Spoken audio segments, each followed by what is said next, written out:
নমস্কার, খবর সময় বাংলায় আপনাদের স্বাগত। আপনাদের সাথে আমি শুভম। এই মুহূর্তে উপস্থিত রয়েছি শিলিগুড়ি জেলা হাসপাতালে। এক চাঞ্চল্যকর ঘটনা শহর শিলিগুড়িতে।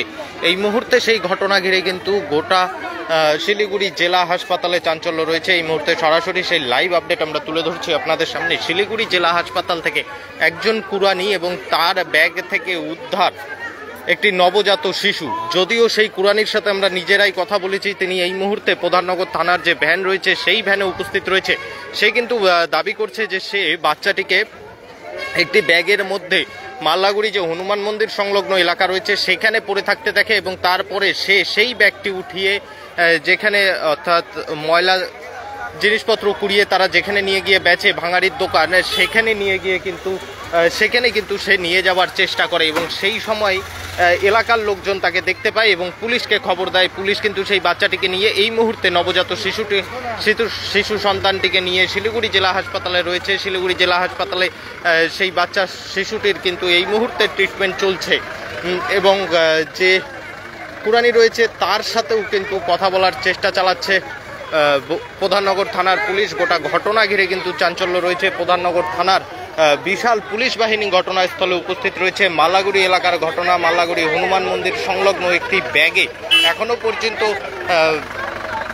এখনো পর্যন্ত বিভিন্ন সূত্রের যা খবর, কুরানির ব্যাগ থেকেই উদ্ধার হয়েছে। তবে কুরানি নিজে মুখে যে এখানে কুরানি ব্যক্তিটি রয়েছে সে কিন্তু নিজে মুখে বলছেন যে সে কিন্তু হঠাৎ দেখতে পায় মাল্লাগুড়ি হনুমান মন্দির সংলগ্ন এলাকায় একটি ব্যাগের মধ্যে পরিত্যক্ত একটি ব্যাগে পড়ে রয়েছে সেই বাচ্চাটি এবং তারপরে সে কিন্তু সেই ব্যাগটি নিয়ে সে যে ভাঙাড়ির দোকানে জিনিসপত্র বিক্রি করে সেখানেই যাওয়ার চেষ্টা করছিল। এলাকাবাসীরা বুঝতে পারে, এলাকাবাসীরা তারপরে পুলিশকে খবর দেয়। পুলিশ ঘটনাস্থলে পৌঁছে এই কুরানিকে আটক করে এবং নবজাত শিশুটিকে কিন্তু উদ্ধার করে জেলা হাসপাতালে নিয়ে আসে। নবজাত শিশুটি কার, এই কুরানির কাছে এলোই বা কী করে, বা এই কুরানি যে কথা বলছে সেটাই কি সত্য?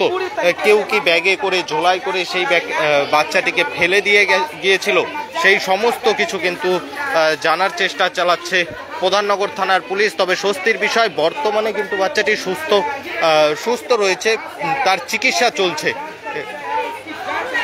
এই মুহূর্তে সরাসরি সেই লাইভ আপডেট আমরা তুলে ধরছি আপনাদের সামনে শিলিগুড়ি জেলা হাসপাতাল থেকে। শিলিগুড়ি জেলা হাসপাতাল সংলগ্ন এলাকায় কিন্তু এই ঘটনা এবং এই মুহূর্তে কিন্তু সেই কুরানি উপস্থিত রয়েছে এই গাড়িতেই। প্রধাননগর থানার ভ্যানে কিন্তু এই মুহূর্তে উপস্থিত রয়েছে সেই কুরানি। আমরা চেষ্টা করব তারও ছবি খানিকটা আপনাদের সামনে তুলে ধরার জন্য।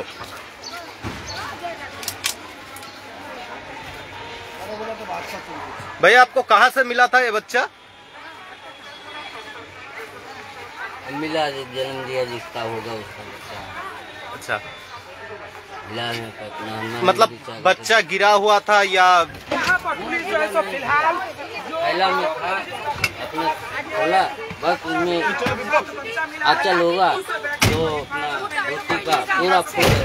এই মুহূর্তে সরাসরি সেই লাইভ আপডেট আমরা তুলে ধরছি আপনাদের সামনে। প্রধাননগর থানার পুলিশ কিন্তু গোটা ঘটনার তদন্ত করে দেখছেন এবং যিনি এখানে কুরানি রয়েছেন তিনিও কিন্তু মানসিকভাবে ভারসাম্যহীন, এমনটা কিন্তু ওনার সাথে কথা বলে মনে হচ্ছে। পুলিশ সূত্রে তেমন কিছু জানা যায়নি, তবে ওনার সাথে কথা বলে মনে হচ্ছে তিনি মানসিকভাবে খানিকটা হলেও ভারসাম্যহীন। তবে তিনি যা বলছেন যে বাচ্চাটি কার সে বিষয়ে তিনি জানেন না। তিনি ব্যাগের মধ্যে দেখতে পান বাচ্চাটি পড়ে রয়েছে, একটা ঝোলার মধ্যে বাচ্চাটি পড়েছিল এবং তারপরেই সেই ঝোলাটি নিয়ে যে ভাঙাড়ির দোকান সংলগ্ন যে ভাঙাড়ির দোকান রয়েছে সেই ভাঙাড়ির দোকানে কিন্তু বাচ্চাটিকে নিয়ে যাওয়ার চেষ্টা করে সেই ঝোলার মধ্যে করেই এবং তারপরেই এলাকাবাসীদের নজরে পড়ে এবং এলাকাবাসীদের নজরে পড়তে এলাকাবাসীরা সেই কুরানিকে আটক করে এবং প্রধাননগর থানার পুলিশকে খবর দেয়। প্রধাননগর থানার বিশাল পুলিশ বাহিনী ঘটনাস্থলে গিয়ে পৌঁছায়, কুরানিটিকে আটক করে এবং যে নবজাত শিশুটি রয়েছে সেই নবজাত শিশুটিকে উদ্ধার করে নিয়ে আসে শিলিগুড়ি জেলা হাসপাতালে। বর্তমানে শিলিগুড়ি জেলা হাসপাতালে চিকিৎসাধীন রয়েছে নবজাত শিশুটি। কার এই শিশু তা নিয়ে কিন্তু তদন্ত শুরু করেছে প্রধাননগর থানার পুলিশ। এখনও পর্যন্ত পুলিশ সূত্রের যা খবর, পুলিশের কাছে এখনও পর্যন্ত শিশু মিসিং হয়ে যাওয়ার কোনো খবর এখনও পর্যন্ত পুলিশের কাছে এসে পৌঁছায়নি। তাহলে প্রশ্ন উঠছে, কেউ কি নিজে থেকেই নবজাত শিশুকে ঝোলাই করে রাস্তায় ফেলে দিয়ে গিয়েছিল? কুরানি যে কথা বলছে সেটা কি সত্য, না এই কুরানি কোথা থেকে নবজাত শিশু চুরি করে নিয়ে এসে সেই শিশু বিক্রি করার উদ্দেশ্য ছিল, এমন বহু প্রশ্ন কিন্তু মাথাচাড়া দিচ্ছে। সমস্ত কিছুর তদন্ত কিন্তু প্রধাননগর থানার পুলিশ করছে। প্রধাননগর থানার বিশাল পুলিশ বাহিনী ঘটনাস্থলে উপস্থিত রয়েছে। এই ঘটনার সাথে জড়িত আমাদের কাছে আরও যে তথ্য উঠে আসবে সেই সমস্ত তথ্য কিন্তু আমরা লাইভের মাধ্যমে নিয়ে জড়িত হব আপনাদের সাথে। সেই জন্য দেখতে থাকবেন খবর সময়, চোখ রাখবেন খবর সময় বাংলায়।